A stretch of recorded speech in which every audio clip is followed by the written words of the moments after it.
Gene Haas thinks he just won. Imagine it from where he sits.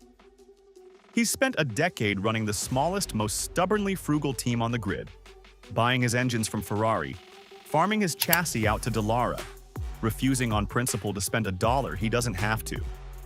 And then one of the largest car makers on the planet offers to pay for everything. A state-of-the-art simulator at his Banbury base. Engineering muscle, manufacturing capacity, its own name on the car, in a deal worth tens of millions. And it asks for not 1% of his team's equity in return. From that chair, it looks like the deal of his life. He kept his ownership, his independence, and someone else picked up the bill. He thinks he outsmarted the entire paddock. The trouble is that what Gene Haas reads as a sponsorship, the people on the other side of the table may be reading as something else entirely. If you want the version of this story that doesn't fit on a press release, the one about what a partnership like this slowly does to the team that signs it, stay with this and get subscribed, because the most important part of this deal was never written in the part Gene Haas was looking at. This is the story of how the most patient operator in modern motorsport may have quietly handed away the one thing a team owner is never supposed to give up, and how he might not realize it until the names on the 2027 driver contracts are no longer entirely his to choose. To see how that happens, look at what a team like Haas actually is. An operation that survives by outsourcing almost everything that costs money. It is, by design, the leanest team on the grid, winning by spending as little as possible on the parts everyone else builds in-house. That model has a hidden cost, and the 2026 rules exposed it. The new era demanded modern simulation tools and serious manufacturing capacity. Exactly the things a deliberately lean team doesn't own. Haas hit a wall, and right at that wall stood Toyota Gazoo Racing, with the checkbook and the infrastructure to make the problem disappear.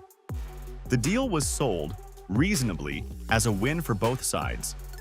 Toyota's technical partnership with Haas, first signed in October 2024, escalated into a full title sponsorship for 2026, the team rebranded as the TGR Haas F1 team. Haas got its simulator at Banbury. Toyota got to embed its young engineers and drivers inside a live Formula One operation. On paper, a clean exchange. But infrastructure in Formula One is leverage. And Gene Haas has now quietly handed his team's operational survival to not one corporate giant, but two. Ferrari sets the mechanical baseline, the engine, the gearbox, the parts the car is built around. Toyota now controls the digital development and the manufacturing capacity. Two of the largest names in the automotive world, each with a hand on a different lever of the same small American team. And here's the quiet problem with funding your survival through someone else's checkbook. Sooner or later, they expect a return they can see. Ferrari already takes its return in plain sight. It uses Haas as a finishing school for its academy drivers, which is the entire reason Oliver Bearman, a Ferrari junior, sits in one of the cars. Toyota now sits in a similar position, only with far more money behind it and a partnership woven far deeper into the team's day-to-day survival. The read in parts of the paddock is simple. The company keeping the simulator running tends, eventually, to have a view on who gets to use it. So look at the board the way Toyota might. To move a driver of your own into a team you don't own, you need a seat that's genuinely vulnerable. And of the two Haas drivers, only one is. Bearman is shielded. He's a Ferrari junior who scored a 4th place in Mexico in his rookie year and has Maranello's backing behind him. And as long as Ferrari supplies the power units, that protection holds. Which leaves the other side of the garage. Esteban Ocon was brought in for 2025 as the steady veteran next to a rookie. He's a race winner. He's quick on his day. But his contract, like Bearman's, runs only to the end of 2026, and his position is the more exposed of the two. In 2025, Ocon and Bearman finished separated by just 3 points. And the optics of that matter more than the gap itself. When a seasoned race winner can't decisively pull clear of a second-year driver, his value in the market quietly erodes. In a tight midfield where every points finish is fought over, a veteran trading inconsistent weekends with a rising younger teammate is exactly the kind of driver a results-hungry title sponsor, one now paying tens of millions to have its name on the car, starts to look past. And crucially, Ocon has no anchor inside this new structure. He's not a Ferrari Jr. He has no tie to Toyota. He brings no fortune of his own. He's a contracted racing driver in a seat that, when the music stops, nobody powerful is obligated to protect. That's the vulnerability. Now watch how the ground gets prepared. Toyota's first move was so quiet, it barely registered as a move at all. Using the sport's testing of previous car rules, it ran its own drivers in the year-old Haas, Ryo Hirakawa, a 32-year-old world endurance champion, alongside fellow Japanese racers Ritomo Miyata and Sho Tsuboi. 14 days of private running across 2025 at circuits like Fuji, Imola, and Silverstone. For 2026, that arrangement got a formal name, the TGR Haas Driver Development Program. On its surface, it does exactly what Toyota says. It gives Japanese drivers real Formula One mileage. But almost nobody in the paddock believes a 32-year-old endurance specialist is about to make a full-time Grand Prix debut. So if Hirakawa isn't being lined up for the seat, what is all that mileage actually for? Here's the reading that makes the pattern click. He isn't the target. He's the precedent. Every test day, every trackside engineering briefing his presence sits inside, every line of simulator correlation his running establishes between Banbury and the track, all of it quietly proves something.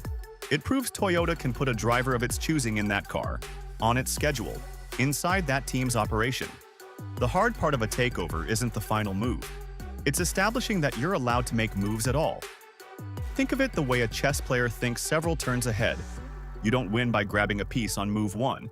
You win by quietly arranging the board so that, when the decisive moment arrives, only one outcome is even possible. Every test day normalizes Toyota drivers in Haas overalls. Every engineering briefing normalizes Toyota's voice in the room where car decisions get made. Hirakawa isn't filling the seat. He's warming up the machinery that decides who fills it, so that by the time a real candidate arrives, putting a Toyota-chosen driver in a Haas has already stopped feeling like an intrusion and started feeling like routine. Which raises the obvious question. If not the endurance veteran, then who is all this groundwork actually for? Look for a driver who is fast, proven, Japanese, and stranded. And one name answers all four at once: Yuki Tsunoda. And his situation right now is exactly the kind of opening a project like this waits for. After years in the Red Bull system, Tsunoda was finally given the senior seat alongside Verstappen partway through 2025.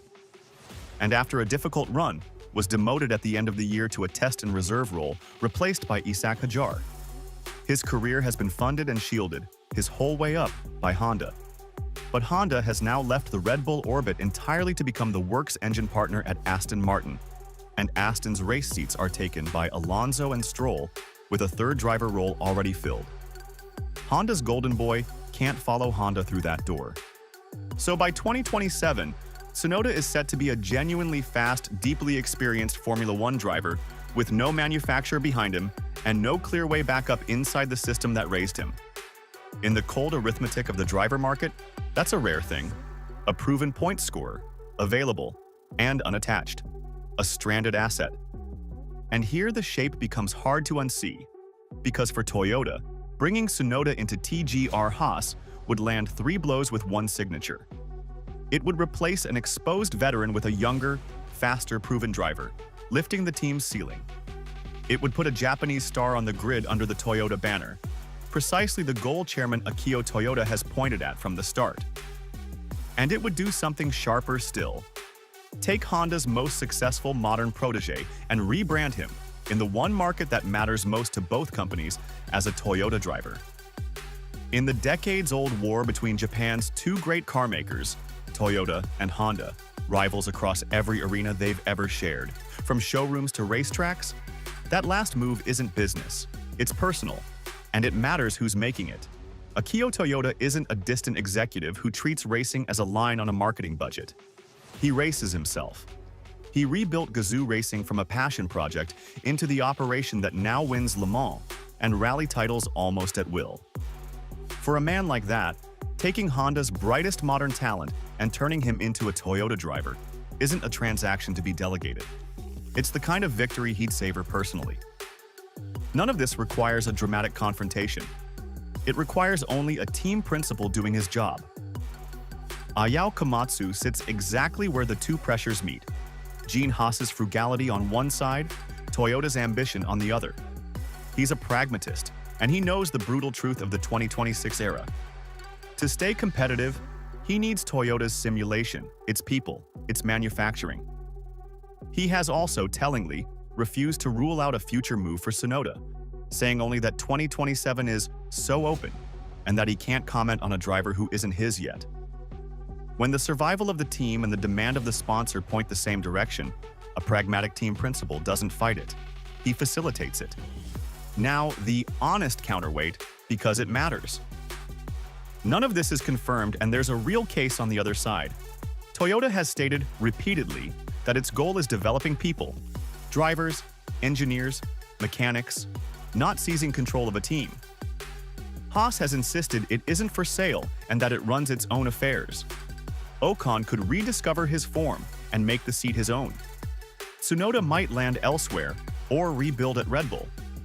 The Fornaroli test the McLaren Junior Haas has been evaluating might be exactly what it looks like rather than a diplomatic courtesy. Every individual piece here has an innocent explanation.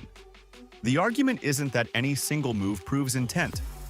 It's that, lined up in sequence, they point with uncomfortable consistency in one direction. But that's exactly why the position Gene Haas has built is so precarious, because the leverage doesn't depend on a signed plan. It depends on dependency. If Toyota wanted Tsunoda in that car for 2027, it wouldn't need to threaten anything.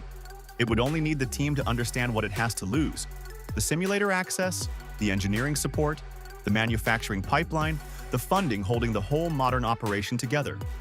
A team built on someone else's infrastructure doesn't get overruled. It gets quietly steered by the simple gravity of what it can't afford to lose. So sit with where that leaves the man who thinks he won. Gene Haas believes he rented out his name and kept his kingdom. But you can keep every share of a team and still slowly stop being the one who decides what it does. If the things that keep it alive all belong to someone else. He was looking at the balance sheet. The leverage was being built somewhere he wasn't looking. Which is the real question hanging over all of this. When the 2027 contracts finally land on his desk, and the team's survival is quietly tied to keeping one particular partner happy, will Gene Haas actually be choosing his drivers? Or will he simply be signing names that were decided somewhere he was never invited? Tell me where you land in the comments. Is this shrewd long-game strategy by Toyota? Or is Gene Haas about to lose control of his own team without ever seeing the bill?